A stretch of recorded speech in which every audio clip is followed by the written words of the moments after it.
বাচ্চা মানুষ একদিন ভালো করে খাবে আর একদিন খাবে না, এটাই তো নর্মাল। এটা জানার পরেও বাচ্চারা যখন খাওয়া বন্ধ করে দেয় মায়ের মনে কীরকম একটা হতে থাকে, তাই না?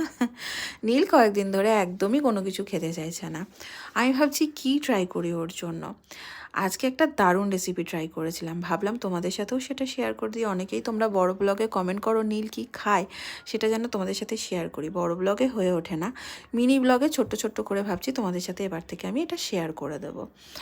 নীল যখন একদমই খাওয়া ছেড়ে দেয় তখন আমি চেষ্টা করি খাবারের টেক্সচার বলো, স্বাদ, সব কিছুই একটু চেঞ্জ করে দেওয়ার। সেই জন্য আজকে নিয়েছিলাম ব্রোকলি, মিষ্টি আলু, গাজর, তিনটেই বাচ্চাদের জন্য ভীষণ হেলদি। একটু স্টিম করে নিয়েছিলাম।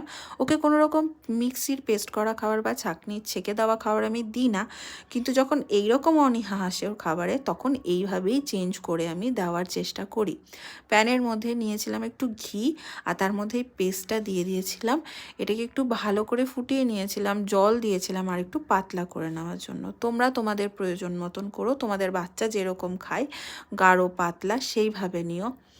এই জিনিসটা দেওয়ার পর আমি দেখলাম নীল অন্য দিনের তুলনায় খাবারটা একটু হলেও এনজয় করেছে এবং একটু হলেও ভালোবেসে খেয়েছে। ফোর্স ফিডিং করালে বাচ্চাদের মধ্যে একটা ভয় তৈরি হয়, সেই জন্য জোর করে খাওয়াই না, সময় নিয়ে ধৈর্য নিয়ে চেষ্টা করি ওকে খাওয়ানোর।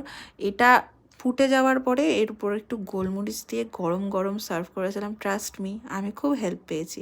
তোমরাও ট্রাই করতে পারো। আজকে এই পর্যন্তই রাখলাম, দেখা হচ্ছে পরের কোনো একটা শর্টসে। টাটা।